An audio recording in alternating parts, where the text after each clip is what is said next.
हमारी वीडियोस को देखने के लिए हमारे YouTube channel Asia Korean show को लाइक, शेयर और सब्सक्राइब कीजिए। तो शुरू करते हैं आज की नई मूवी और ड्रामा। मूवी की शुरुआत में हम यहाँ पर सोनियान को देखते हैं जो कि हॉस्पिटल गई होती है। और यहाँ पर डॉक्टर उसे उसके डिजीज के बारे में बता रहे थे कि सोनियान को अमनीरिया हुआ है।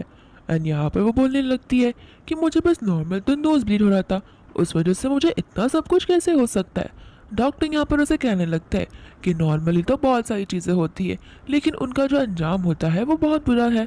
जिस तरीके से तुम्हें अमनीरिया हुआ है, तो फिर यहाँ पर वो उससे पूछने लगती है कि क्या कोई तरीका है जिस वजह से मैं इसे ठीक कर सकती हूँ।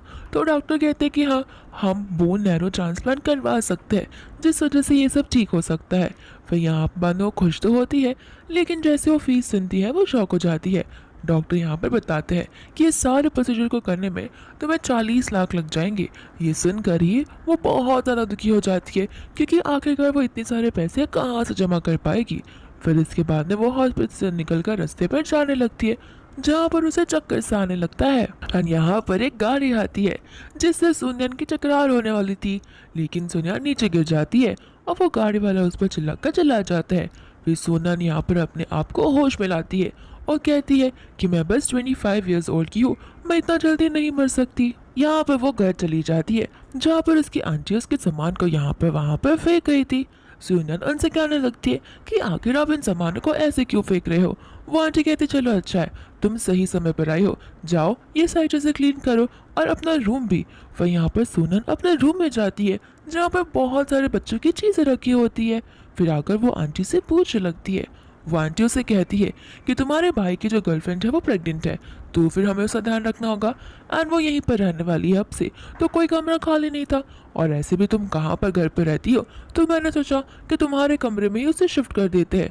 सोनिया उसे कहने लगती लेकिन वो तो मेरा कमरा है ना। आंटी उसे कहती कि तुम्हारा कमरा था और ऐसे भी तुम कहाँ घर पर आया करती हो। सोनियन बोलने लगती है कि मेरा कमरा था, आपको एक बार मुझसे डिस्कस करना चाहिए था। इतने में ही अंकल वहाँ पर आ जाते हैं एंड यहाँ पर वो अंकल इसके डैड होते हैं। वो अपने डैड से बताने लगती है, तो उसके डैड कहते कि देखो कुछ सोच समझ कर ही तुम्हारी आंटी ने ये सब किया होगा। सोनन उनसे कहती है कि मैं मानती हूँ आप लोगों को घाई है शादी को लेकर मेरे भाई की, लेकिन इसका मतलब ये तो नहीं ना कि मुझसे बात किए बगैर ही मेरे रूम पर कब्जा कर दिया जाए। ऐसे भी मैंने पूरे घर का रेंट पे किया है। तो फिर यहाँ पर उसके डैड कहते हैं कि ठीक है, अगर तुम यहाँ पर वापस रहने आ रही हो तो फिर मैं वो रूम नहीं दूंगा। फिर सोनियन सोचने लगती है कि मैं बहुत समय तक हॉस्पिटल में नहीं रहने वाली हूँ, तो फिर अगर मैंने यहाँ पर कहूँगी मैं यहाँ पर आके रहूँगी तो ये चीज़ तो पॉसिबल ही नहीं है। तो सोनन सोचती कि जाने दो, जब मैं हॉस्पिटल से वापस आऊँगी तब मैं अपना कमरा मांग लूँगी, तब तक मैं अपना पासबुक मांग लेती हूँ। एंड यहाँ पर वो अपने डैड से बैंक अकाउंट का पासबुक मांगने लगती है। उसके डैड यहाँ पर कहते हैं कि तुम टेंशन मत लो, वो सभी चीज़ें हमारे साथ में सेफ है। सोनन कहती कि मुझे वो चीज़ चाहिए, लेकिन उसके डैड कहते कि तुम टेंशन क्यों ले रही हो, वो हमारे साथ ही है ना। यहाँ पर सुनन अपने डैड को देखकर समझ जाती है और पूछने लगती है कि आखिर वो पासबुक कहाँ पर है। उसका डैड उसे कोई जवाब नहीं देता। वो आंटी कहने लगती है कि पासबुक जैसी कोई चीज़ तो है ही नहीं। यहाँ पर सोनन कहती है कि पैसे थे मेरे पास और वो सारे पैसे मेरे थे। तो फिर वो आंटी कहने लगती कि हाँ तुम्हारे पैसे थे, लेकिन इसका मतलब ये थोड़ी ना कि वो सिर्फ तुम्हें इस्तेमाल कर सकती थी, वो हमने तुम्हारे भाई के लिए इस्तेमाल कर दिए। और हाँ, तुम्हें हमें 8 लाख रुपीज़ और देने हैं। सुनन कहते कि कौन सा बात के 8 लाख रुपीज़ आप मुझसे मांग रहे हो। तो उसकी आंटी कहने लगती है कि 8 लाख रुपीज़ ताकि तुम्हारे भाई की शादी अच्छे से हो पाए। सुनन यहाँ पर आंटी को साफ साफ कह देती है कि अगर आपके पास पैसे नहीं है तो शादी मत करिए, लेकिन मेरे पैसे क्यों इस्तेमाल करी हो, मुझे वो पैसों की बहुत ज़रूरत है। यहाँ पर वो आंटी कह देती कि देखो घर के पैसे थे, तुम्हारे भाई में यूज़ हो गए तो इसमें क्या हुआ। यहाँ पर उसके डैड बेचारे बोल रहे होते हैं कि मैंने तुमसे लोन लिया है ऐसा समझो, मैं तुम्हें वापस कर दूंगा। लेकिन वो आंटी उसके डैड से कहने लगती है कि लोन अपनी बेटी से ही कौन लोन लेता है, उसी के तो पैसे थे, तो वो तो तुम्हारे पैसे भी हुए, और ऐसे भी हमने कहाँ पर ऐसे उड़ा है, कुछ काम से ही तो लिए है, उसे इतनी पैसों की घाई क्या है। फिर यहाँ पर सुनन कहने लगती है कि वो तो मेरी लाइफ की सेविंग्स थी। यहाँ पर वो आंटी पूछने लगती है कि क्यों, तुम क्या बीमार हो। तो फिर सुनन कह देती कि हाँ मुझे ल्यूकेमिया है। यहाँ पर बाद में उसके डैड कहते कि देखो पैसे चाहिए वो पता है, लेकिन पैसों के लिए इतना बड़ा झूठ तो मत बोलो। फिर यहाँ पर सुनियन उन्हें रिपोर्ट्स दिखाने लगती है। जैसे उसके डैड रिपोर्ट्स को लेने वाले थे, वो आंटी रिपोर्ट्स लेकर फाड़ कर फेंक देती है और कहते कि देखो ये इतनी बड़ी हो गई है कि फेक रिपोर्ट्स लेकर आ रही है पैसे जमा करने के लिए। यहाँ पर वो कहने लगती है वो फेक रिपोर्ट्स नहीं थे। तो फिर वो आंटी उसे कहती है कि तुम्हें ज़रा से भी शर्म नहीं आती घर पे ही वापस पैसे मांगते हुए। सुनन कहती है कि मैं अपने खुद के पैसे वापस मांग रही हूँ। यहाँ पर उसके डैड बोलने लगते कि प्लीज़ तुम दोनों आपस में चिल्ला चिल्ला कर झगड़ो मत, बाहर अगर नेबर्स को ये सब पता चल गया तो हमारी बेइज्जती हो जाएगी। आंटी बोलने लगती कि पता लगने दो, उन्हें भी समझ आने दो कि ये लड़की खुद के पैसे नहीं बल्कि घर के पैसे मांग रही है। एंड यहाँ पर वो आंटी सुनियन पर बहुत ज़्यादा चिल्लाने लगती है। तो फिर कैसे कैसे तो करके उसके डैड उस आंटी को वहाँ से लेकर चले जाते हैं। यहाँ पर उसके डैड कहने लगते हैं कि देखो वो सारे पैसे तो खर्च हो गए, लेकिन तुम ना क्यों शादी कर लो। सुनन कहती कि डैड आपको मेरी लाइफ की फिक्र है भी या फिर नहीं। यहाँ पर डैड उसे कहने लगते हैं कि जो पैसे हैं वो मैं एक एक कर तुम्हें सब कुछ लौटा दूंगा, मैं वादा करता हूँ। सोनन यहाँ पर सोचने लगती है कि मैं अपने डैड को उस आंटी और उसके बेटी की वजह से ज़्यादा बर्डन नहीं दे सकती। तो वो कहते हैं कि कोई बात नहीं, मैं अपना चीज़ खुद ही हैंडल कर लूँगी। एंड यहाँ से जाते वक्त वो एक टेडी बेयर को लेकर चली जाती है। यहाँ पर वो बेचारी जा रही थी तो उसे उसके लैंडलॉर्ड का कॉल आ जाता है, जो उसे कहता है कि हम तुम्हारे घर को बेच रहे हैं। यहाँ पर वो कहते लेकिन एक दिन तो और बचा है ना।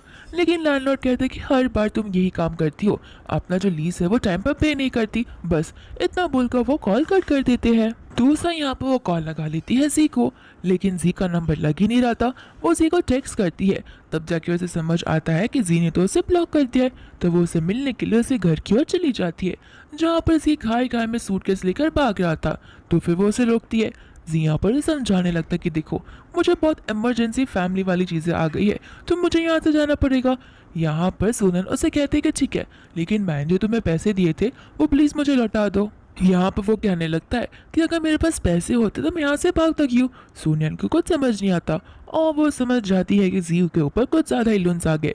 जी कहने लगता है कि मैंने जितने भी फंड्स उन सब में लॉस कर दिए, जिस वजह से मेरे ऊपर बहुत सारा लोन आ गया है। सोनियन कहने लगती है कि कम से कम मेरे पैसे तो देकर जाओ, मैंने बहुत दिन रात मेहनत करके उन पैसे को अर्न किया था और तुम्हें दिया था ताकि तुम शेयर्स में लगा पाओ। यहाँ पर वो कहने लगता है कि तुम्हारे से ज़्यादा पैसे मुझे लोन शार्क्स को देने हैं, अगर मैंने उन्हें नहीं दिया तो वो मुझे यहीं पर जिंदा काट देंगे, इसलिए प्लीज़ मुझे जाने दो। सुनन उसे वापस से रोकती है और अपनी बीमारी के बारे में बताने लगती है। यहाँ पर तो जी उदास हो जाता है, लेकिन सुनियान के लिए नहीं बल्कि खुद के लिए, और कहने लगता है कि प्लीज़ मुझे जाने दो, मैं प्रॉमिस करता हूँ जब मैं अमीर हो जाऊँगा तब मैं वापस आ जाऊँगा और तुमसे शादी करूँगा। सुनन यहाँ पर उसे रोकने की बहुत कोशिश करती है, लेकिन यहाँ पर वो उसे धक्का मारकर वहाँ से चला जाता है एंड बेचारी सुनन उस रास्ते पर ही बेहोश हो जाती है। फिर बाद में हम यहाँ पर उसे हॉस्पिटल में देखते हैं। नर्स यहाँ पर कहने लगती है चलो अच्छा है तुम फाइनली होश में आ गए हो, तुम्हारे फ्रेंड्स कब से तुम्हारे यहाँ पर खड़े हैं। लेकिन यहाँ पर जैसे ही वो बाजू बाजू में देखती है वो उसके फ्रेंड्स नहीं बल्कि गुंडे होते हैं। यहाँ पर बाद में वो लोग उसे कहते हैं कि तुम्हें हमें 2 मिलियन पे करने हैं। यहाँ पर वो कहने लगती है कि मैंने तो कुछ लोन नहीं लिया। तो फिर वो गुंडे उस एग्रीमेंट को बताने लगते हैं। सुनन उन्हें साफ साफ कह देती है कि ये लोन तुम्हें जी ने दिया है, तो जाओ जाकर जी से पैसे वसूल करो। गुंडे यहाँ पर कह देते हैं कि लगता है तुम्हें अभी तक पता नहीं है, जी इस दुनिया में नहीं रहा, वो तो कब का मर चुका है। सुनन कहते कि लेकिन कल रात को ही मैं उससे मिली थी। वो लोग कहने लगते कि हाँ कल रात को ही मिली थी और कल रात को ही वो खत्म हो चुका था और उसके ऊपर कई सारा लोन थे। तो फिर तुम्हें क्यों लगता है कि कोई उसे छोड़ेगा, जान ही ले लेगा ना उसकी। और रही बात उन बाकियों के पैसों की, तो वो तुम्हें पे करना है क्योंकि तुम मुझसे गार्डियन कहलाती हो और तुम्हारा आईडी नंबर भी यहाँ पर यूज हुआ है। बाद में यहाँ पर वो लोग जबरदस्ती उसका फोन छीन लेते हैं और फेस लॉक की मदद से उसका फोन अनलॉक कर लेते हैं और सीधा उसका बैंक बैलेंस चेक करने लगते हैं और कहते हैं कि तुम तो मुझसे भी ज्यादा गरीब निकली, बस 3000 रुपीज है तुम्हारे बैंक पे। फिर यहाँ पर वो लोग उसे पैसे डालने के लिए कहते हैं यानी यहाँ पर उसकी नाक से खून आने लगता है, जहाँ पर उस गुंडे को और भी गुस्सा आता है और वैसे कहते हैं कि 3 दिन का समय मैं तुम्हें दे रहा हूँ, तब तक आकर मेरे पैसे मुझे वापस लौटा दो, वरना तुम और तुम्हारी लाश ही आखिर में बचेगी। सोनिया यहाँ पर बेचारी सोचने लगती है और रोने लगती है कि आखिर वो रहने के लिए घर ढूंढेगी या फिर इनके लोन चुकाएगी या फिर वो अपनी ऑपरेशन के लिए पैसे जमा करेगी। और बेचारी फिर यहाँ से जाने लगती है, जहाँ पर एक स्ट्रीट वेंडर उसे देखता है एंड यहाँ पर वो उसे कहने लगता है कि लगता है तुम कुछ ज्यादा ही उदास हो क्योंकि तुम्हारे आसपास में काले बादल देख सकता हो। यहाँ पर सोनिया उसकी बातों को सुनकर शॉक हो जाती है एंड वो वेंडर उसे कहने लगता है कि देखो तुम्हारी लाइफ से बाहर निकल पाना बहुत मुश्किल है, लेकिन 2 चीजें तुम्हें जरूर बता सकती है। लेकिन यहाँ पर जैसे ही वो कुछ आगे बोलता इतने में वहां पर पुलिस आ जाती है, तो फिर वो फटाक से भाग जाता है। यहाँ पर बाद में बेचारी सोचने लगती है कि आखिर वो 2 वर्ड क्या हो सकते हैं। हो सकता है कि मैं मर जाऊं, इस वजह से मेरी लाइफ को मुक्ति मिल जाए, और क्या ही पॉसिबल है। इतने सारे लोन्स मेरे सर पर है और मेरी हेल्थ भी खराब है। दूसरा यहाँ पर वो एक टेम्पलेट को देखती है एंड वहाँ पर दिए हुए एड्रेस पे चली जाती है, लेकिन यहाँ पर वो बहुत नर्वस थी। तो फिर बाद में वो असिस्टेंट भी कहने लगता है कि तुम यहाँ तक आई हो, फिर भी तुम कुछ ज़्यादा ही हेजिटेट कर रही हो। एंड हमें यहाँ पर पता चलता है कि सूनयान एक हिप्नोटिस्ट के पास आई होती है अपना ट्रीटमेंट करवाने के लिए। इसके बाद में यहाँ पर वो उसे आराम करने के लिए बोलता है, साथ साथ में यहाँ पर वो उसे एक बैंडेज भी देता है और कहता है कि इस बैंड को तुम अपने हाथ में बांध कर रखना, ये हमारी ट्रीटमेंट का साइन है।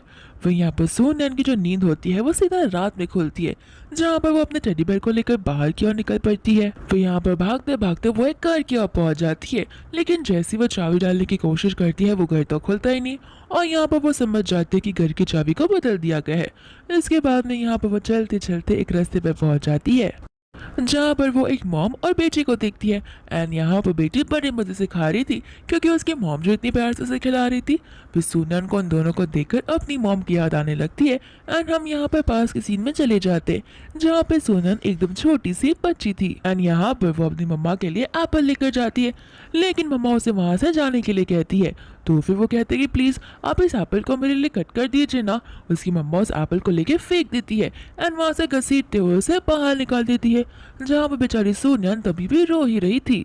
इतने में यहाँ पर सूनयन को कॉल आ जाता है उन गुंडों से एंड यहाँ पर वो गुंडों से ढूंढते ढूंढते वहाँ पर भी पहुँच जाते हैं, जहाँ पर सूनयन भागने लगते हैं और गुंडे उसका पीछा करने लगते हैं। फिर सूनयन एक झाड़ू के पीछे जाकर छुप जाती है एंड यहाँ पर गुंडे दूर से और ढूंढते हुए उसे चले जाते हैं। इसके बाद में यहाँ पर वो बेचारी चलते चलते सोचने लगती है कि लगता है मेरी लाइफ का एंड मुझे यहीं पर करना होगा, क्योंकि मेरी लाइफ में मैं कितनी सारी प्रॉब्लमों से उलझी हुई हूँ। सबसे पहली चीज़, जिस दिन मैं बॉर्न हुई थी उस दिन मेरी वजह से मेरी मम्मा टर्मिनेटली इल हो गई थी, जिस वजह से उन्हें मेंटल हॉस्पिटल भेज दिया गया था। और यहाँ पर मैं मेरी आंटी के साथ रहा करती थी, जहाँ पर आंटी खाने के वक्त भी मुझे सिर्फ और सिर्फ राइस दिया करती थी, ना मीट्स ना वेजिटेबल। वो सब कुछ खाने से मुझे मना करती थी। यहाँ पर उन्होंने अपने बेटे को तो बड़े अच्छे से पाल पोस के रखा था, लेकिन मुझसे तो वो घर के काम करवाया करती थी। मैं हमेशा अच्छी चीज़ें करने की कोशिश करती थी, प्राइजेस भी जीतती थी, लेकिन जिन जिन लोगों को भी मैंने प्यार किया वो सब मुझे यहाँ पर छोड़कर चले गए। यहाँ पर वो जी के बारे में भी सोचने लगती है। इतने भी ही पीछे से गुंडे ढूंढते हुए उसे वहां तक आ जाते हैं एंड बाद में वो उसके पीछे आ ही रहे होते हैं कि सूनयन अब ठान लेती है कि अब समय आ गया है जहाँ पर उसे अपनी लाइफ को खत्म करना ही होगा। एंड वो उस ब्रिज से नीचे एक कार के ऊपर कूद जाती है एंड यहाँ पर वो डेथ ऑफ गॉड को बोलती है कि प्लीज मुझे ले चलो, मुझे जिंदा मत रखना, अगर मैं जिंदा रह गई तो मुझे और भी ज्यादा सफर करना पड़ेगा। यहाँ पर इतने में ही आ जाता है एक लड़का। सूनयन बोलने लगती है कि तुम कौन हो? तो फिर वो कहता है कि तुमने मुझे अभी तो बुलाया, मैं ही हूँ डेथ ऑफ गॉड। फिर यहाँ पर हम सूनयन को देखते हैं चर्च में, जहाँ पर जैसी उसकी नींद खुलती है उसे लगने लगता है कि शायद से अब वो मर चुकी है, लेकिन वो सोचते कि क्या पता मैं जिंदा रहूं या फिर क्या पता मैं हेवन में हूँ अभी। एंड यहाँ पर उसे सचमुच लगने लगता है कि मैं अब मर चुकी हूँ, पता नहीं मैं अपनी नेक्स्ट लाइफ में क्या बनकर आऊंगी। दोस्तों यहाँ पर हम वापस से उस इंसान को देखते हैं जो कि व्हाइट कलर के ड्रेस में होता है और वो शायद से फॉलन एंजल होता है। तो फिर यहाँ पर वो बोलता है कि नहीं नहीं, तुम हेल में नहीं जाने वाली हो। अचानक से वो इंसान अपना जगह बदल देता है और चेयर पर आकर बैठ जाता है और सूनयन से कहने लगता है कि तुम तो सीधा जाने वाली हो हेल में, क्योंकि जो लोग सुसाइड करते हैं वो खुद की लाइफ लेते हैं, यानी कि वो खुद का मर्डर करते हैं, जो कि एक बहुत बड़ा सिन है। तो फिर तुम्हें तो हेल में ही जगह मिलेगी, हेवन में तो तुम्हारे कदम भी नहीं टिकने वाले। यहाँ पर सूनयन कहने लगती है कि वो मेरी लाइफ है, मैं मरूं या मेरी बॉडी के साथ कुछ भी करूं, इससे क्या ही फर्क पड़ता है। यहाँ पर फॉलन एंजलो से समझाने लगता है कि तुमने भले अपना सुसाइड कर लिया हो, लेकिन तुम्हारे आसपास के लोग तुम्हें प्यार करते हैं, तो फिर उनका दिल तो बहुत दुखा है ना। सूनयन यहाँ पर हंसते हुए कहती है कि इस दुनिया में कोई भी नहीं था जो मुझे प्यार करता था, सब के सब मुझे अबेंडन कर छोड़कर चले गए थे एंड किसी को भी मेरी फिक्र नहीं है। यहाँ पर बाद में वो एक स्नैप करता है, जहाँ पर एक डेविल जैसा इंसान आता है और उसे देखकर सूनयन डर जाती है। फॉलन एंजल उसे कहने लगता, देखो तुम्हारे पास अभी भी टाइम है और मैं तुम्हें मौका दे रहा हूँ, तुम चाहो तो वापस नीचे अर्थ पर जा सकती हो, क्योंकि फिलहाल तुम सफरिंग वाले जोन में हो जहाँ पर तुम्हारी बॉडी ठीक भी हो सकती है। सूनयन को यहाँ पर उन गुंडों के बारे में याद आने लगता है, जहाँ पर वो गुंडे जबरदस्ती उसे 3 दिनों के अंदर अंदर पैसे वसूल करने वाले थे। तो फिर यहाँ पर वो मन में कहने लगती है कि मैं और सफरिंग नहीं सह सकती एंड यहाँ पर वो वापस से अर्थ पर जाने से मना कर देती है। तो फिर बाद में फॉलन एंजल कहने लगता है कि लगता है तुम्हें अभी भी बहुत ज्यादा हिम्मत है और तुम गॉड की दी हुई इस बॉडी के ऊपर विश्वास नहीं करती और उसे फालतू मानती हो।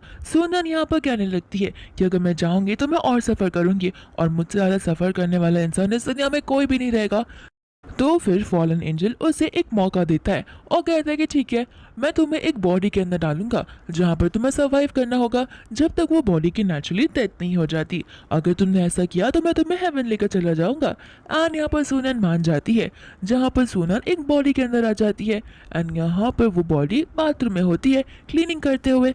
सोनन यहाँ पर धीरे धीरे होश में आने लगती है। इसके बाद में यहाँ पर वो उठती है तो सीधा किचन में पहुंच जाती है।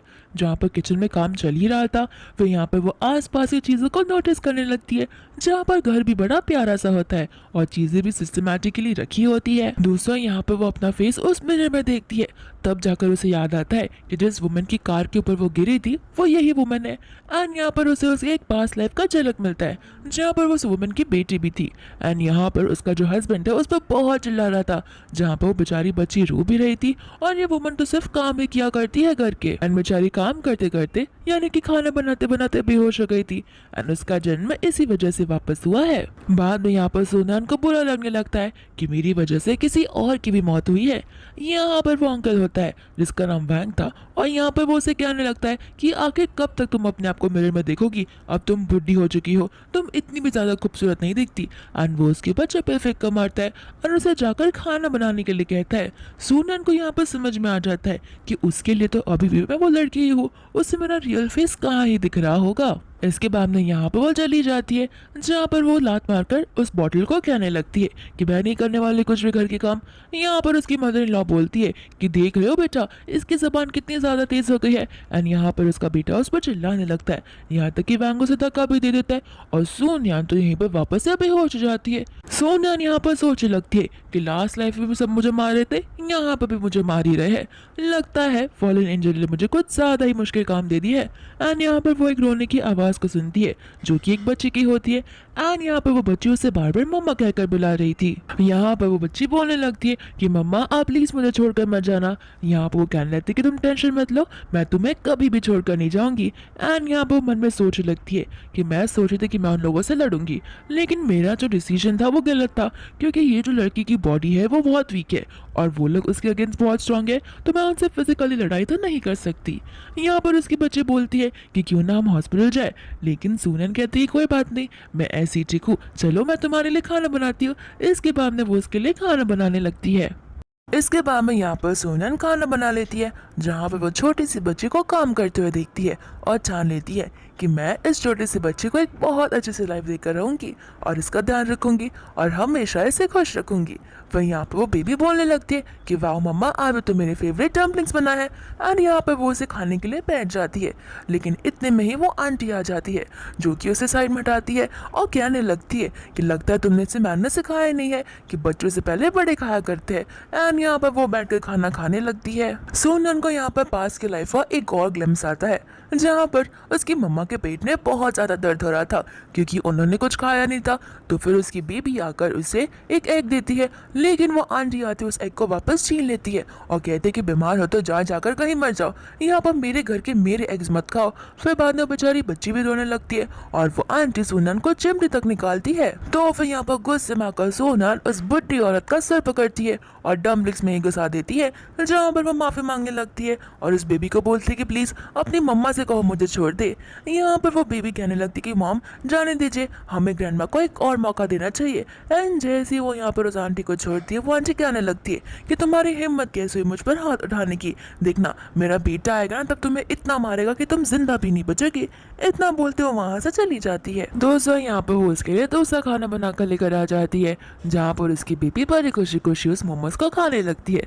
दोस्तों यहाँ पर वो सोचती है कि अगर मेरी डेथ होने वाली है तो फिर मेरा मेडिकल इंश्योरेंस भी होगा जो कि मेरे नाम पर होगा। अगर मैं उसे अभी क्लेम कर लूँगी तो फिर मैं इस बच्ची को लेकर अपने साथ चली जाऊँगी और इस फैमिली से छुटकारा पाऊंगी। फिर इसके बाद में यहाँ पर उस फ़ोन लॉक को खोलती है अपने फेशियल लॉक से एंड वो फ़ोन खुल जाता है, जहाँ पर वो देखती है जिसके अंदर $300 होते हैं। एंड वो सोचने लगती है ये सारे नाम तो वैंग पे है, अगर मैं वैंग के नाम से अपने नाम पर करा लूँ तो फिर ये बेहतर होगा। एंड यहाँ पर वो प्लानिंग करने लगती है। इसके बाद में सोनियन आधी रात को उठती है एंड यहाँ पर वो टीवी यूनिट के पीछे से एक हैमर को निकालती है जिसे वो वापस अंदर रख देती है एंड साथ साथ यहाँ पर वो टीवी यूनिट पर एक छोटा सा मिनी कैमरा लगा देती है जो किसी की नज़रों में मुश्किल से ही आता है। एंड वो कहने लगती है कि मैं इस हस्बैंड से तो डिवोर्स पा कर ही रहूंगी, अगर कोर्ट के पास सबूत रहेंगे तब जाकर मैं डिवोर्स इजीली मांग पाऊंगी।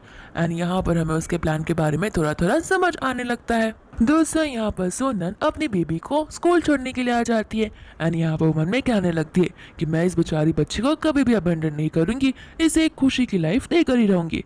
इतने में यहाँ पर वो पीछे मुड़ती है तो फिर वो देखती है उस आंटी को और अपने डैड को, जहाँ पर वो आंटी कहने लगती है कि तुमने ही मेरी बेटी को मारा है। सोनन यहाँ पर बोलते कि तुम्हारी बेटी?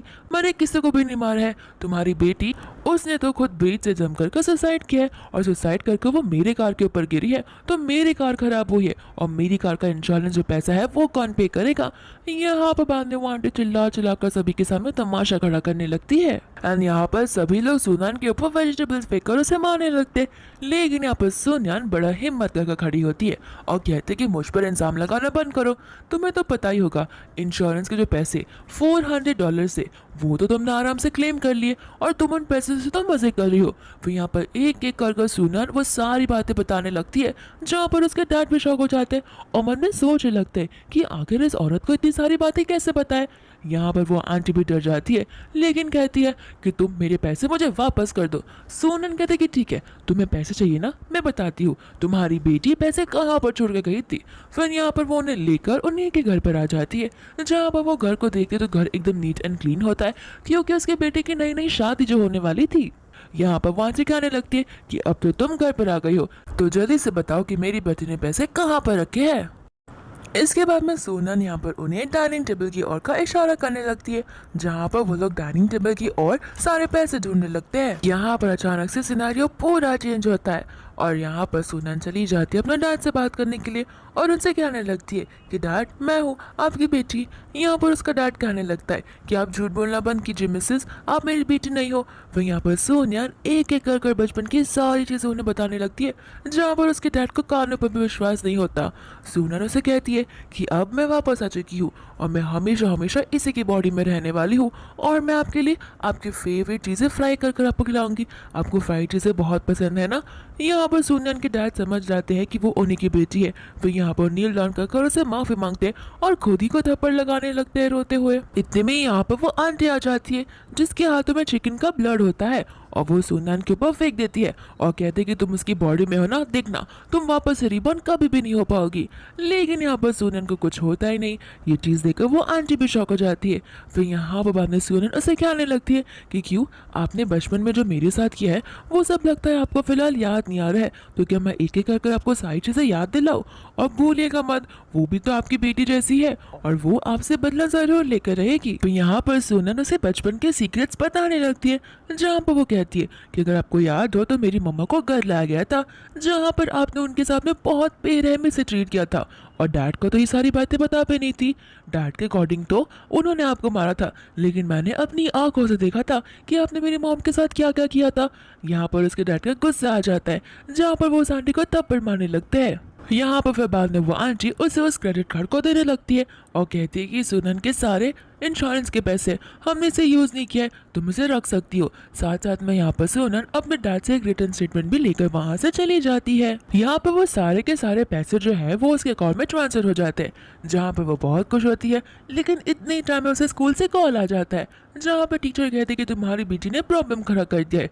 दोस्तों यहाँ पर उसकी बेबी को देखते हैं जहाँ पर वो आंटी उस पर चिल्ला रही होती है कि तुम्हारी हिम्मत कैसे हुई मेरे बेटे को बुली करने की। वो टीचर उस आंटी का काम टर्न करके कहती है कि मैंने इसकी मम्मा को बुला लिया है, आप टेंशन मत लीजिए, इसकी मम्मा आएगी और यहाँ पर आकर आपसे माफ़ी मांगेगी। दोस्तों यहाँ पर वो लड़का उस बेबी को धक्का मार देता है एंड इतने में यहाँ पर सोनन आ जाती है। यहाँ पर वो बेचारी बहुत रो रही होती है, यहाँ तक कि उसका डैड तो सोनन को धक्का भी मार देता है। तो फिर यहाँ पर सभी लोग बातों को बताने लगते हैं कि तुम्हारी बेटी ने मेरे बेटे को मारा है।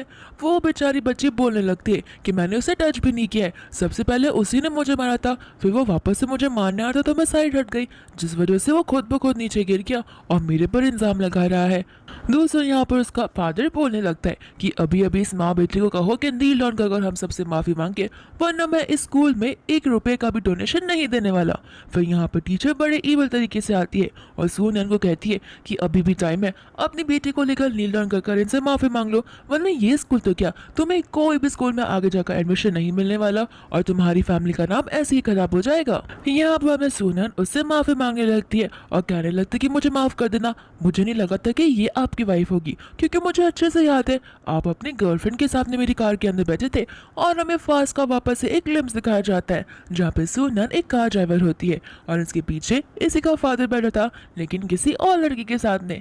यहाँ पर उसका डैड बोलने लगता है कि तुम्हारी हिम्मत कैसी हुई मुझ पर ये सारा इल्जाम लगाने की। यहाँ बाद में वो बोलने लगते कि नहीं नहीं, मुझे अच्छे से याद है, आप ही थे वो, आपकी लवर कह रही थी कि कार कुछ ज्यादा ही छोटी है, हमें लग्जरियस कार में जाना चाहिए था, एंड ना उनका नाम योयो था। यहाँ पर नाम सुनते उसकी वाइफ समझ जाती है कि योयो तो इसकी सेक्रेटरी है और अपने ही हस्बैंड को थप्पड़ मार देती है और कहती है कि मुझे तुम दोनों पर पहले से ही डाउट था और तुमने कहा था कि तुम मुझसे वापस कांटेक्ट नहीं करोगे। तो फिर उसका हस्बैंड उसे बहाने मारकर समझाने लगता है। बाद में यहाँ पर वो उस औरत के भी पोल खोल देती है और कहती है कि हाँ, और आपका भी बहुत बहुत शुक्रिया, क्योंकि मैंने लास्ट टाइम आपको एक आइडल के साथ में दिखा था, आपकी वजह से मुझे उस आइडल से ऑटोग्राफ मिला था, इसके लिए आपका बहुत बहुत शुक्रिया। यहाँ पर उसका हस्बैंड भी उसे थप्पड़ मारते हुए कहता है कि तुम क्या मुझ पर उस आइडल के साथ में चीट कर रही हो, तुम्हारी हिम्मत कैसी हुई। एंड यहाँ पर वो हस्बैंड वाइफ दोनों आपस में ही झगड़ा करने लगते हैं एंड सुनन और उसकी बेटी वहाँ से चले जाते हैं। इसके बाद में यहाँ पर वो अपनी मम्मा से कहती है कि आप तो एकदम सुपर मॉम लग रही थी। उसकी मॉम यहाँ पर कहने लगती है कि तुम टेंशन मत लो, मैं अब से किसी को भी तुम्हें बुली करने नहीं दूंगी। लेकिन यहाँ पर वो बच्ची उदास होकर कहने लगती है लेकिन मुझे तो उन्होंने स्कूल से निकाल दिया।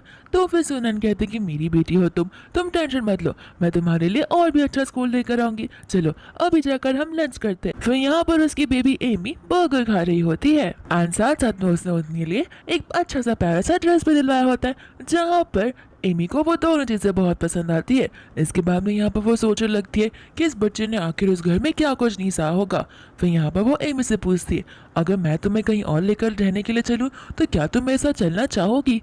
एमी यहाँ पर उदास होकर बोलने लगती है कि क्या आप मुझे लेकर जा सकती हो, लेकिन क्या हम बिना डैडी के और ग्रैंडमा के गुजारा कर सकते हैं, वो तो हमेशा आपको बुली क्या करते हैं, मुझे ये चीज़ बिल्कुल भी अच्छी नहीं लगती और मैं तो छोटी बच्ची हूँ, मैं तो उनसे फाइट बैक भी नहीं कर सकती। यहाँ पर उसकी मम्मा बोलने लगती है कि इन सब की टेंशन तुम मत लो, वो सारी चीज़ें मैं हैंडल कर लूंगी, तुम बस मुझ पर ट्रस्ट करो और ये बात किसी को भी मत बताना। इसके बाद में यहाँ पर वो दोनों घर पर आ जाते हैं, जहाँ पर वो ग्रैंडमा बोलने लगती है कि तुम दोनों में जरा सी भी शर्म नहीं बची है, तुम्हें स्कूल से निकाल दिया गया और तुम उठाकर घर पर आ गई हो। यहाँ पर वो उसे पिल्लो से मारने वाली थी, लेकिन सोनियन उस पिल्लो को पकड़ लेती है। पर फिर सोनियन को याद आता है उस हिडन कैमरा के बारे में और वो सोचती है कि ये बहुत अच्छा मौका है एविडेंस को जमा करने का। तो वो यहाँ पर उस पिल्लो को छोड़ देती है, जहाँ पर ग्रैंडमा उसे पिल्लो से ही मारने लगती है और उसकी बेचारी बेबी एमी भी रोने लगती है। तो यहाँ पर वो उसे कहती है कि मेरा बेटा आता ही होगा, जा जाकर खाना बनाओ। सोनियन यहाँ पे खाने में कुछ तो मिला देती है। दूसरा ग्रामा एमी को बुलाती है और उसे कहने लगती है कि आखिर ये ड्रेस तुम्हें किसने दिलाई। एमी को याद आता है कि लास्ट टाइम उसकी मम्मा ने उसे ड्रेस दिलवाया था, तो फिर ग्रैंडमा को उसने बता दिया था, जिस वजह से ग्रैंडमा ने मेरी मम्मा को बहुत मारा था। तो एमी झूठ बोल देती है कि ये तो मुझे रास्ते पर मिला। वो ग्रैंडमा चिल्लाने लगती है और कहती है कि मैं क्या तुम्हें पागल लगती हूँ, इतना अच्छा और नए नए टेक्सचर जैसा कपड़ा तुम्हें रास्ते पर मिला होगा। फिर यहाँ पर वो उस कपड़े को फाड़ने लगती है, जहाँ पर एमी चिल्ला चिल्ला कर रोती है। फिर बाद में सोनियन भी बाहर आ जाती है। यहाँ पर सोनियन कहने लगती है कि मेरे साथ तो ये सब ठीक है, लेकिन कम से कम इस छोटे बच्चे के साथ तो मत करिए। इतनी देर में उसका हस्बैंड आ जाता है, जो कि चिल्लाने लगता है कि आखिर यहाँ पर इतना शोर क्यों मच रहा है। ग्रैंडमा बोलने लगता है कि देखो ना बेटा, ये मुझे मार रही है। फिर बाद में यहाँ पर सोनियन को वो थप्पड़ मारने लगता है, साथ साथ वो उसे लात से भी बहुत मारता है। एंड सोनियन के यहाँ पर सोचने लगती है कि अब तो मेरे पास बहुत ज़्यादा ही इनफ एविडेंस जमा हो गए होंगे। इसके बाद वो कहते कि मुझे माफ़ कर देना, मुझे पता है मेरी गलती है, लेकिन मैंने तुम्हारे लिए डम्पलिंग्स बना है। फिर यहाँ पर वो उसे किचन में डम्पलिंग्स लाने के लिए बोलता है। तो फिर सोनियन एमी को भी लेकर जाती है और बोलते है कि तुम्हें मम्मा पर पूरा भरोसा है ना, तो जाओ रूम में जाकर अपनी चीज़ें पैक कर लो और रेडी हो जाओ। यहाँ पर वो खुशी खुशी रूम में चली जाती है। इसके बाद में यहाँ पर वो लोग डम्पलिंग्स बड़े मजे से खा रहे थे, लेकिन कुछ मिनटों बाद हम यहाँ पर उन्हें बेहोश देखते हैं। फिर सोनन यहाँ पर बेसबॉल का बैट उठाती है और उन्हें मारती है, जहाँ पर उसकी बेबी भी उसे चीयर अप करती है। इसके बाद में वो लोग वहाँ से निकल कर चले जाते हैं और सोनन भी अपना कैमरा ले लेती है। इसके बाद में सूनन यहाँ पर मिनी से मिलती है। सूनन को यहाँ पर पता होता है कि वो मेरी बेस्ट फ्रेंड है, यानी कि मेरी पास्ट लाइफ की बेस्ट फ्रेंड। तो फिर यहाँ पर वो लॉयर भी होती है और वो उसे दे देती है वो वीडियो क्लिप, लेकिन यहाँ पर मिनी उस वीडियो क्लिप को एक्सपोज करने से मना कर देती है। फिर सूनन यहाँ पर अपनी बात बताने लगती है कि तुम्हें पता ही है तुम्हारी बेस्टी जब इस दुनिया में नहीं रही, एंड यहाँ पर वो उसके बारे में बताती है, जहाँ पर वो मिनी की भी सीक्रेट्स बताने लगती है और कहती है कि मैं और सूनन बहुत क्लोज थे और उसने मुझे तुम्हारे बारे में बहुत कुछ बताया था। साथ साथ उसने मुझे ये भी कहने के लिए कहा था कि तुम देर रात तक वक्त मत किया करो वरना तुम्हारी हेल्थ पर इफेक्ट गिर सकता है। मिनी यहाँ पर ये बातों को करती है, साथ साथ यहाँ पर वो बेचारी सेक्सुअल हैरेसमेंट भी सहा करती है। फिर यहाँ पर वो सोचने लगती है कि आखिर एंजल ऑफ डेथ क्यों मुझे ये कह रहा था कि मैं बहुत जल्दी इस लड़की की लाइफ को एक्सपीरियंस करने वाली हूँ और उसकी प्रॉब्लम समझने वाली हूँ। अब मैं समझ सकती हूँ कि क्यों। यहाँ पर भावना से याद आने लगता है कि डेजी तो शायद से उसी कंपनी में काम करती थी जिस कंपनी में मैं काम किया करती थी। फिर हम यहाँ पर पास का सीन देखते हैं जहाँ पर हम डेजी और सूनन को देखते हैं, एंड डेजी का न्यू इंटर्नशिप ज्वाइन हुआ होता है तो फिर सूनन उसे चेयर अप करती है। फिर हम वापस से प्रेजेंट के सीन में आ जाते हैं जहाँ पर सूनन बोल रही होती है कि वो बेचारी इन सब चीजों से गुजर रही थी, मुझे तो इसकी भनक भी नहीं थी। के बाद में यहाँ पर उसे याद आता है कि उसे कुछ भी कर एमी को ढूंढना ही पड़ेगा। तो फिर वो फटाक से उस होटल रूम में चली जाती है जहाँ पर वो लोग स्टे कर रहे थे, लेकिन उस रूम में तो कोई और ही होता है। फिर बाद में वो उसे ढूंढते ढूंढते कैफेटेरिया में चली जाती है। वो कैफे वाली दीदी बोलती कि हाँ वो तो पुलिस ऑफिसर के साथ में चली गई है। यहाँ पर बाद में वो पुलिस स्टेशन चली जाती है जहाँ पर वो पुलिस वाली आंटी उस पर गुस्सा करती है और बोलती है कि तुम उसकी मम्मा हो और एक वीक बाद उसे लेने के लिए आ रही हो, थोड़ी तो शर्म कर लो। फिर यहाँ पर वो उसे कहती है कि हमारे बाकी कलीग्स उसे बाहर लेकर चले गए हैं। फिर यहाँ पर वो बाहर जाती है तो उसे एमी दिख जाती है। एमी उसे पहचान नहीं पाती तो फिर सूनन को झूठ बोलना पड़ता है कि मैं तुम्हारी मम्मा की सिस्टर हूँ, तुम मुझे आंटी बुला सकती हो। यहाँ पर एमी भी खुश हो जाती है, लेकिन जैसे ही वो लोग रोड क्रॉस कर रहे थे वहां से एक कार आने वाली थी, पर सूनन यहाँ पर एमी को बहुत जल्दी से बचा लेती है। तो यहाँ पर बाद में वो एमी को कहने लगती है कि तुम्हारी मम्मा ने मुझे कहा है कि तुम्हें हैमबर्गर्स बहुत पसंद है तो चलो हम उसे खाने चलते हैं। यहाँ पर पुलिस ऑफिसर्स पूछताछ के लिए आ जाते हैं और बाद में यहाँ पर सूनन घबराने लगती है कि अगर एमी ने कह दिया कि मैं इनसे अभी अभी मिली हूँ तो ये लोग मुझे एमी को लेकर जाने के लिए देंगे ही नहीं। लेकिन यहाँ पर एमी बोलती थी कि हाँ मेरी मम्मा थोड़ी सी बीमार है तो फिर मेरी आंटी मुझे पिकअप करने के लिए आई है, एंड पुलिस ऑफिसर उसे खुशी खुशी अलविदा बोल देती है। दूर से वो लोग उसके घर पर चले जाते हैं। यहाँ पर एमी बोलने लगती है कि आपने मुझसे झूठ क्यों किया कि आप मेरी मम्मा की सिस्टर हो। तो फिर बोलती कि नहीं मैंने तो कोई झूठ नहीं कहा। तो बोलती कि आपने तो कहा कि मेरी मम्मा ठीक नहीं है, लेकिन मुझे उस न्यूज़ को देखकर पता चल गया कि मेरी मम्मा वापस कभी नहीं आने वाली है। यहाँ पर सूनन उसे कहने लगती कि तुम टेंशन मत लो, भले तुम्हारी मम्मा नहीं है लेकिन तुम मुझे अपनी मम्मा मान सकती हो। एंड यहाँ पर वो फिर बाद में उसे सोने के लिए कहती है, एंड इतने में ही सूनन को कॉल आ जाता है। एंड यहाँ पर बाद में वो कॉल होता है उसकी मैनेजर का, जो उसे कहने लगती है कि मैंने सुना तुम हॉस्पिटल से डिस्चार्ज हो चुकी हो, तो अब टाइम आ गया वापस से काम पर लग जाओ, मैं तुम्हें फाइल्स भेज दूंगी, मंडे तक वो फाइल्स मुझे मेरे डेस्क पर चाहिए। एंड यहाँ पर सूनन उसे हाँ बोल देती है। दूसरे दिन यहाँ पर सूनन ऑफिस में चली जाती है। यहाँ पर तो सभी लोग सूनन की ओर देखने ही लगते और वो लोग बोलने लगते कि ये तो पहले बहुत नॉर्मल दिखा करती थी, अब तो ये कुछ ज्यादा ही ब्यूटीफुल हो गई है। इसके बाद में यहाँ पर मैनेजर आ जाती है जो कहने लगते कि हॉस्पिटल तुम अपना इलाज करवाने गई थी या फिर सर्जरी करवाने गई थी। सूनन यहाँ पर उसे उल्टा जवाब दे देती है। तो फिर मैनेजर बोलते कि रिपोर्ट्स दो। सूनन बोलती कि कौन सी रिपोर्ट।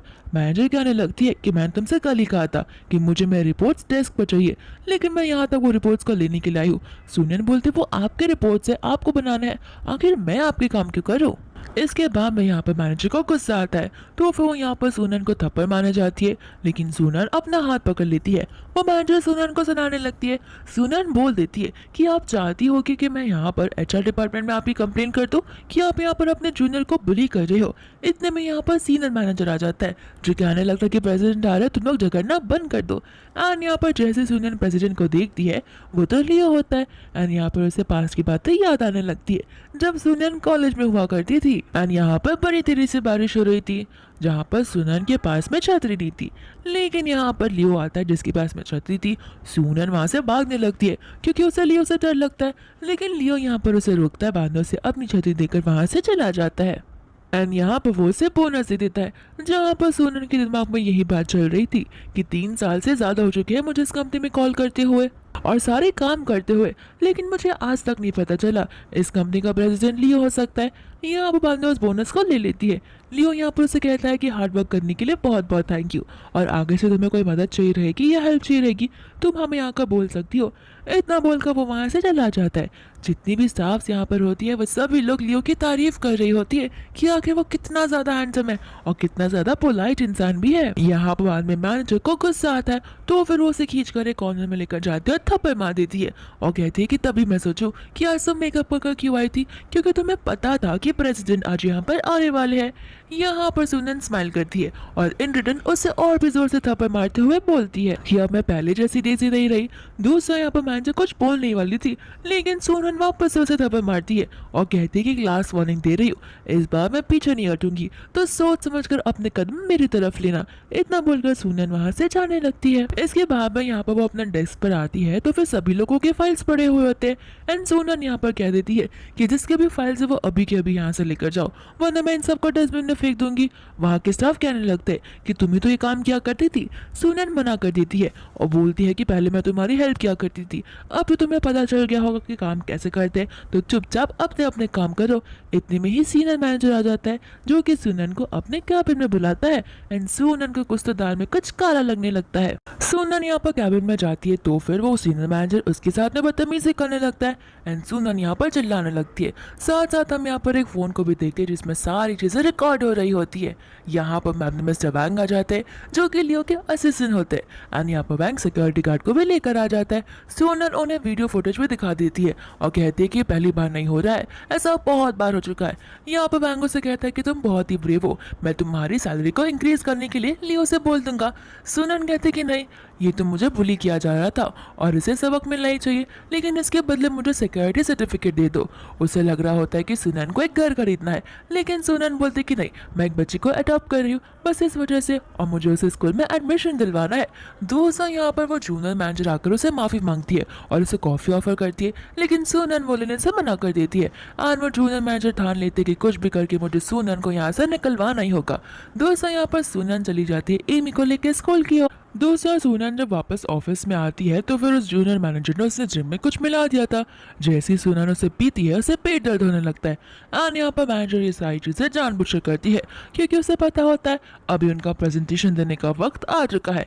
जहाँ वो मैनेजर सुनन का लैपटॉप लेकर प्रेजेंटेशन देने के लिए चली जाती है। वैंग यहाँ पर बोलने लगता है कि प्रेजेंटेशन तो सुनन देने वाली थी, तुम यहाँ पर क्या कर रही हो। तो फिर मैनेजर बोलने लगती है कि एक्चुअली सोनिया ने ये प्रोजेक्ट से हाथ हटा लिया है तो फिर सारा काम मुझे करना पड़ा। यहाँ पर तो मैनेजर पासवर्ड डालकर लैपटॉप ओपन भी नहीं कर पा रही थी। यहाँ पर वैंग बोलता है कि तुम्हें पक्का श्योर है ना कि ये प्रोजेक्ट तुम्हारा ही है।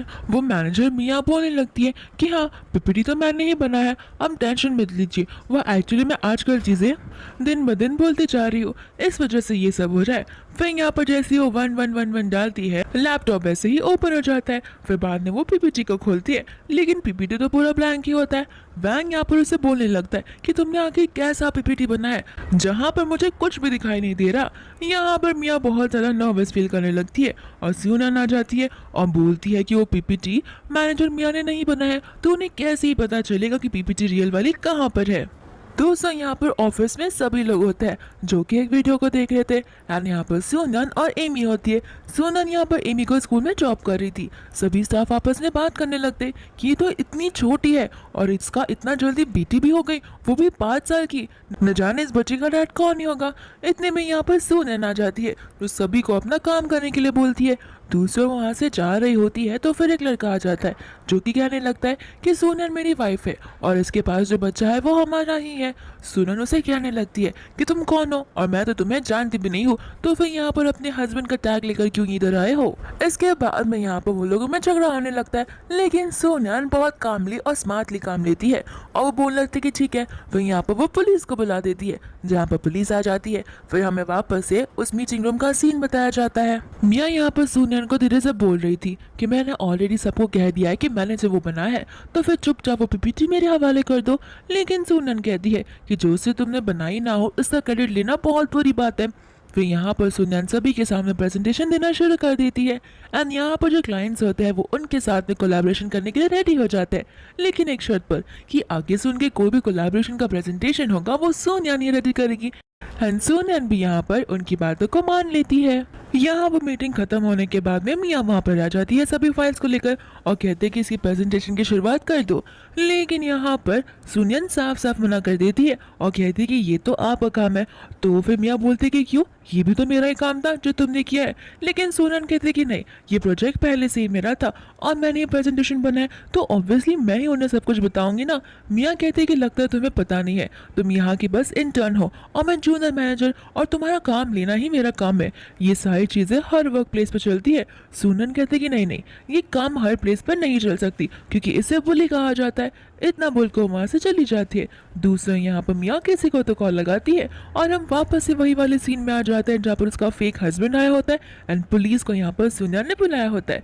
हमें पता चल जाता है कि इन सभी के पीछे मियाँ का ही हाथ होता है एंड यहाँ पर बाद में वो रोने का नाटक करती है और सुनियन बोलने लगती है कि देखो ना, ये मेरा हस्बैंड है, दिन रात दारू पीकर आता है और मुझे रात में मारता है। साथ साथ में इसने मेरे कितने सारे पैसे ले लिए जिससे वो जुआ सट्टा खेलता है और मुझे रिटर्न कुछ भी नहीं देता है। मेरे पास मेरी बेटी को बचाने के लिए पैसे भी नहीं बचे हैं। यहाँ पर बाद में पुलिस बोलने लगती कि आखिर तुम ये सब क्यों कर रहे हो। जहाँ पर वो जो फेक हस्बैंड होता है वो बोलने लगता है कि मैं तो इस लड़की को जानता भी नहीं हूँ। सुनन कहते कि अब तक तो तुम मुझे वाइफ बुला रहे थे और अब बोल रहे हो कि तुम मुझे जानते नहीं हो। एंड यहाँ पर वो कह देता है कि ये इस लड़की ने मुझे यहाँ पर ये सब करने के लिए बोला है।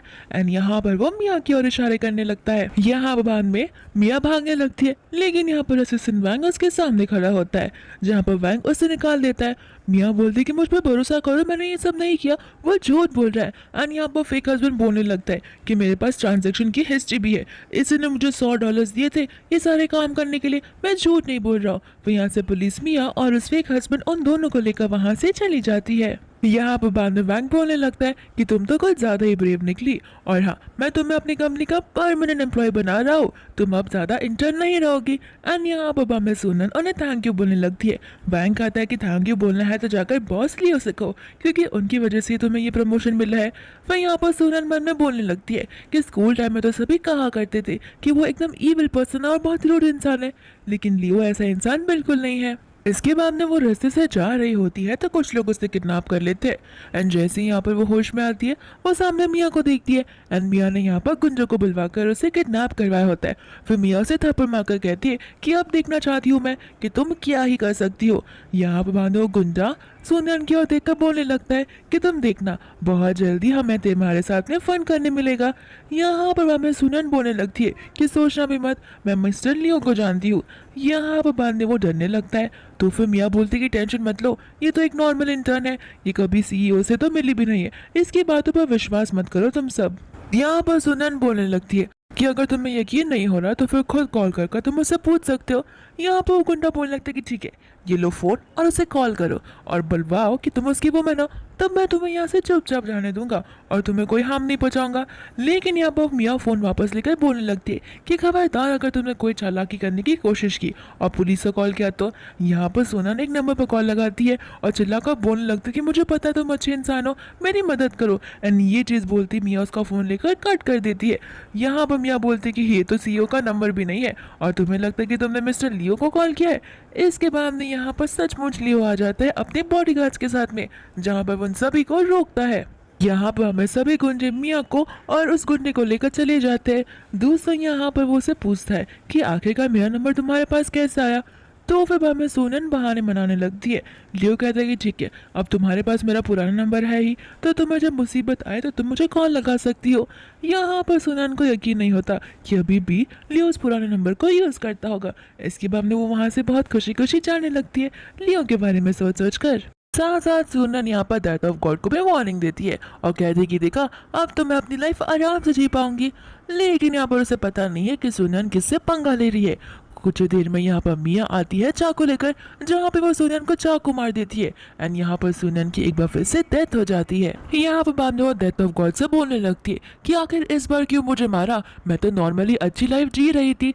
तो फिर वो बोलने लगता है कि मैंने तुमसे पहले ही कहा था तुम अपनी लाइफ नॉर्मली जी नहीं पाओगी, तुम ऐसी बॉडी में जाया करोगी जहाँ पर हर किसी ना किसी लोगों की डेथ होने ही वाली है। दूसरा यहाँ पे वो पूछने लगती है कि आखिर आपने मुझे इतनी कड़ी सजा क्यों दी और मियाँ को कोई सजा भी नहीं, मियाँ ने तो मेरा मर्डर किया है तो फिर उसे और भी बड़ी सजा मिलनी चाहिए, वो क्यों अभी तक जिंदा है। तो फिर डेथ ऑफ गॉड बोलने लगते हैं कि सिर्फ मरना ही सबसे बड़ा सजा नहीं होता, उसे लाइफ की सबसे बड़ी पनिशमेंट मिली है जिंदा रहकर वो सारी चीजें पेन से गुजरने की।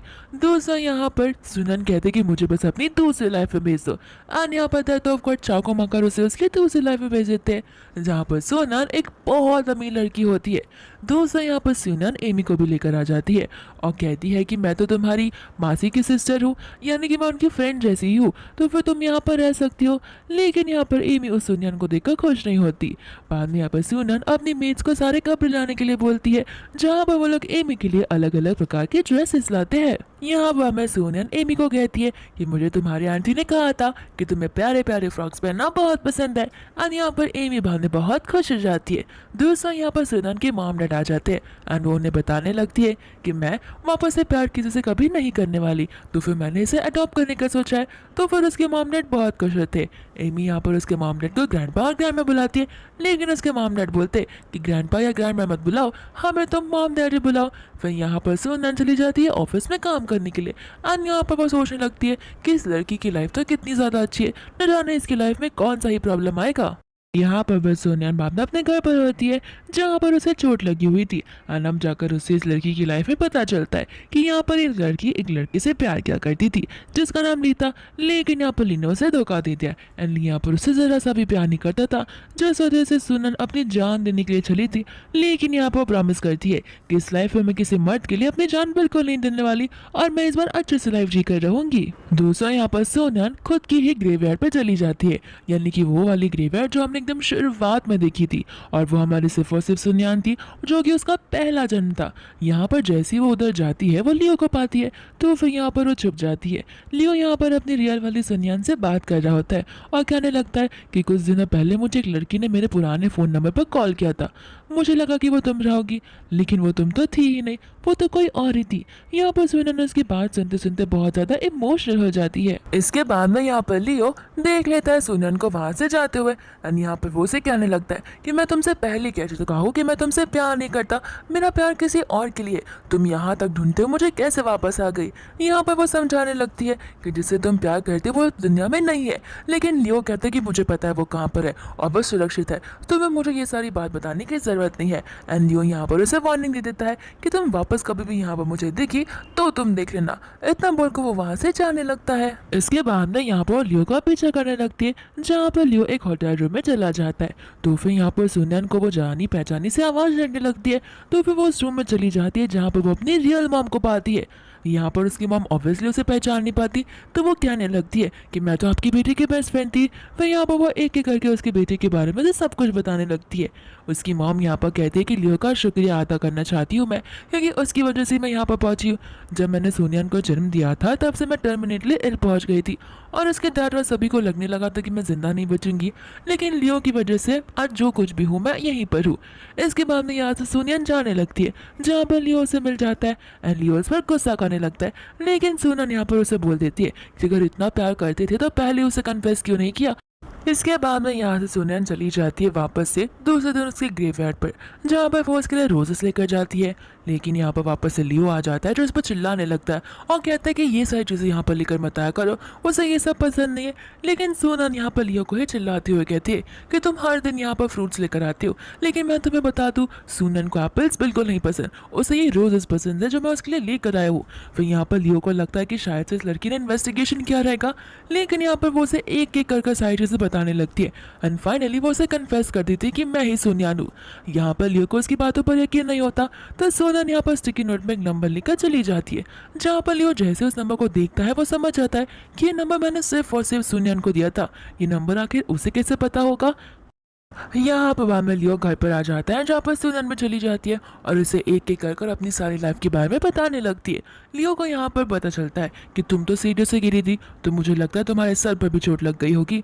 लेकिन यहाँ पर लियो उस डॉक्टर के पास में चला जाता है जहाँ पर सुनैन गई थी, जहाँ पर उसे पता चला था कि उसे ल्यूकेमिया है।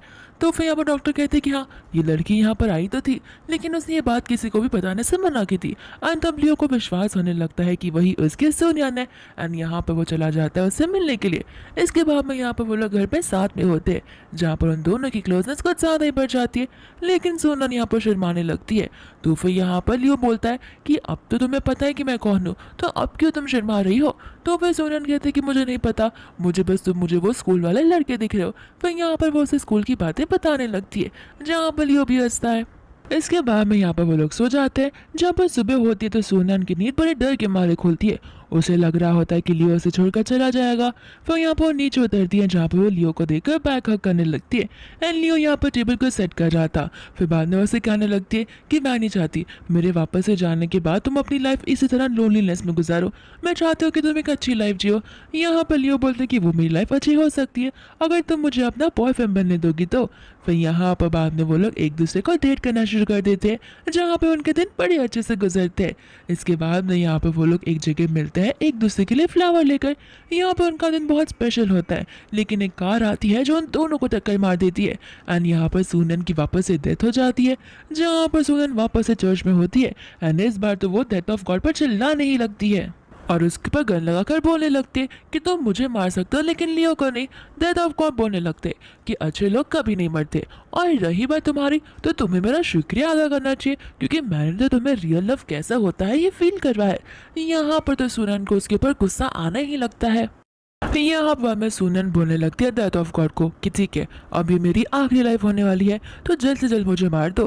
फिर यहाँ पे वो अपनी फाइनल वाली लाइफ में आ जाती है। एंड इस बार सूनन आई होती है अपनी मम्मा की बॉडी में, अपनी रियल वाली मॉम की बॉडी में। एंड इसके बाद में यहाँ पर वो घर पर होती है जहाँ पर वो प्रेगनेंट थी और वो अपने डैड के साथ यानी कि अपने हस्बैंड के साथ अपने बच्चे को लेकर डिस्कस करने लगती है। लेकिन यहाँ पर उसके डैड को ये बच्चा बिल्कुल भी नहीं चाहिए था। तो फिर सूनन यहाँ पर से गुस्सा होकर चली जाती है। यहाँ पर उसके डैड मन में बोल रहे होते कि अगर मेरी वाइफ ने इस बच्ची को जन्म दिया तो फिर मेरी वाइफ शायद से पागल हो जाएगी क्योंकि वो जन्म देने के काबिल नहीं है, और अगर उसने ये जन्म दिया तो फिर उसके बॉडी में अलग सा पेन गुजरेगा जिस वजह से उसे नर्वस सिस्टम ऊपर नीचे होने लगेंगे एंड वो टर्मिनेटली इल हो जाएगी। इसलिए मैं नहीं चाहता कि ऐसा कुछ हो पाए, बस इसी वजह से मैं इस बच्चे को पैदा करने से मना कर रहा हूँ। तो उसे लग रहा है कि मैं उसे प्यार ही नहीं करता हूँ। इसके बाद में सूरन अपनी मम्मा से मिलकर कहने लगती है कि मैं अपने हस्बैंड से डिवोर्स चाहती हूँ क्योंकि वो इस बच्चे को जन्म देना ही नहीं चाहता। यहाँ पर बाद में वो अपने हस्बैंड से बहुत बात करती है, जहाँ पे उन दोनों का झगड़ा हो जाता है। एंड यहाँ पर उसका पेट जो है वो बहुत तेज़ी से पेन करने लगता है। तो फिर वो लोग लेकर उसे हॉस्पिटल चले जाते हैं। एंड यहाँ पर वो अपनी बेबी को जन्म देती है, लेकिन यहाँ पर कोई भी लोग उसे अपनी बेबी से मिलने नहीं देते। यहाँ पर सूरन अपनी मम्मा से बहुत ज़्यादा बोलती है कि प्लीज़ मुझे बस एक बार उससे मिलने के लिए दे दो, मैं वापस से कभी उससे मिलना नहीं चाहूंगी, मुझे बस एक बार अपनी बेटी को देखने दो। अब तो वो 4 साल की भी हो गई है, लेकिन यहाँ पर कोई भी उसे उससे मिलने नहीं देता। दूसरा यहाँ पर सभी लोगों को लगने लगता है कि वो धीरे धीरे पागल होती जा रही है। एंड बाद में यहाँ पर वो एक दिन बैठी थी जहाँ पर उसकी बेबी उससे मिलने के लिए आ जाती है, यानी कि वो छोटी वाली सुन्यान। वो यहाँ पर वो उसे टेडी बेयर देती है। इसके बाद में यहाँ पर एक हफ्ते बाद वो उसे वापस मिलने के लिए आती है, लेकिन सुन्यान को याद आता है कि जितना वो अपनी बच्ची के साथ में अटैच होती जाएगी उतना उसकी बच्ची को दुख होगा। अगर उसे पता चलेगा कि मैं ज़्यादा टाइम तक नहीं जी सकती, तो वह यहाँ पर एक दिन उसकी बेबी आती है उसके पास एप्पल लेकर और उसे कहती है कि मम्मा क्या है एप्पल आप मुझे कट कर दोगी। लेकिन यहाँ पर सोनन उसे गुस्से में वहाँ से बाहर निकाल देती है। फिर हमें याद आता है कि यही सेम सीन हमें मूवी की शुरुआत में ही बताया गया था, जहाँ पर सोनन कह रही होती है कि मेरी मम्मा ने भी मुझे लव नहीं किया। अब जाकर सोनन को पता चलता है कि आखिर उसकी मॉम ने उसके साथ में ऐसा क्यों किया था। इसके बाद में ऐसे करते करते ही पूरा टाइम गुजर जाता है एंड फाइनली उसकी मॉम का रिपोर्ट आ जाता है, जहाँ पर वो हो चुकी थी अब 55 ईयर्स की। एंड यहाँ पर रिपोर्ट्स में होता है कि उसकी मॉम अब ठीक हो चुकी है और उस दिन उनका डिस्चार्ज हो सकता है। लेकिन उसी दिन सूनयन की डेथ के बारे में बताया जा रहा था, जहाँ पर उसने ब्रिज से कूदकर सुसाइड किया था और वो एक कार के ऊपर गिर चुकी थी। फिर बाद में सूनयन अपनी बेटी की बॉडी को देखने के लिए चली जाती है, जहाँ पर लियो भी मौजूद होता है। एंड लियो यहाँ पर उसकी मम्मा को उसकी बॉडी देखने से साफ मना कर देता है और कहता है कि मैं नहीं चाहता आपको और भी ज़्यादा हर्ट हो। इसके बाद में सूनयन अपनी लाइफ को आगे बढ़ाती रहती है, जहाँ पर वो अलग अलग प्रकार के काम करती है। फिर बाद में फाइनली वो जगह पे जाती है जहाँ पर वो अपनी लाइफ में फर्स्ट टाइम गई गई थी। यहाँ पर वो लोग उसे जॉब देना चाहते थे, लेकिन सुनन को जॉब चाहिए नहीं था।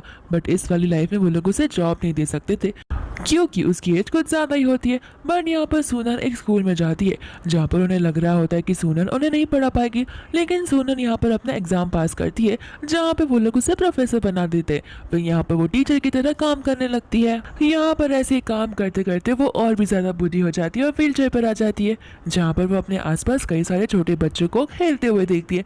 एंड खुशी खुशी यहाँ पर उसकी एक बार फिर से डेथ हो जाती है। सूनन बोलने लगती है चर्च में आकर कि मैं एक बार फिर से आ गई, लेकिन डेथ ऑफ गॉड बोलते कि नहीं, तुम इस बार हारी नहीं हो, तुम इस बार जीती हो। इस बार तो मेरी डेथ हुई थी वो एकदम नेचुरल डेथ थी। फिर यहाँ पर वो उसे उसकी एक आखिरी लाइफ में भेज देता है और ये उसकी आखिरी लाइफ थी। इसके बाद या तो वो हेल में जाएगी या तो वो हेवन में जाएगी। फिर यहाँ पर हम सूनन को उसी सेम प्लेस पर देखते हैं जहाँ पर वो अपनी ट्रीटमेंट के लिए यानी कि वो साइकियाट्रिस्ट के पास में हिप्नोटिस्ट के लिए आई होती है। यहाँ पर सूनन उठते ही अपना फेस मिरर में देखती है और वो समझ जाती है कि वो वापस से यहाँ पर आ चुकी है, जहाँ पर उसे कॉल आ जाता है हॉस्पिटल से जो इसकी मॉम के डिस्चार्ज के बारे में बताते हैं। एंड सूनन वहाँ पर जाने लगती है। सूनन रास्ते में जा रही थी तो उससे वो वेंडर वापस मिल जाता है, जहाँ वो वेंडर से पूछते हैं कि तुम कोई तो 2 शब्द के बारे में बोल रहे थे। वेंडर कहते हैं कि 2 शब्द नहीं, $200 मैं आपसे मांग रहा था। एंड यहाँ पर सूनन को कॉल आ जाता है लियो की तरफ से भी, जहाँ पर सूनन खुद ब खुद सामने से बिना टाइम वेस्ट किए लियो को अपनी फीलिंग कन्फेस कर देती है और उसे माफ़ी मांगने लगती है कि मुझे तुम्हें पहले ही कॉल कर देना चाहिए था। लियो कहता है कि कोई बात नहीं, लास्ट में ही सही, लेकिन फाइनली हम एक साथ तो है। एंड फिर इसी के साथ ही मूवी यहीं पर खत्म हो जाती है। हमारी वीडियोस देखने के लिए थैंक्स। कृपया हमारे YouTube channel Asia Korean show को लाइक, शेयर और सब्सक्राइब कीजिए। हम आपसे अगली वीडियो में मिलेंगे। Bye bye.